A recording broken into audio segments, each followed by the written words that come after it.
This is a quick tutorial where I show you how to save Instagram Reels onto your device. So this will work whether it's an iPhone or an Android. So there are two methods for this which I'll show you.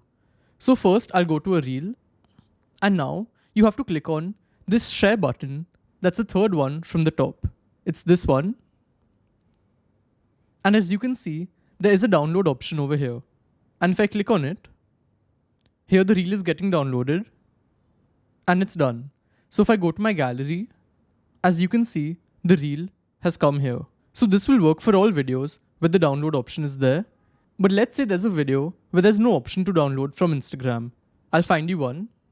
So this video, if I click on the share button again, as you can see, there's no download option, but there's an option to copy the link. So I'll click on copy link. Now it's copied to clipboard.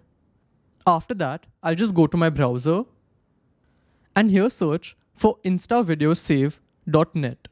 This is the website. As you can see, we have an option to paste the link over here. So now just paste the link and click on download. As you can see, the video has come here, and just click on download video to download it. It's getting downloaded on top.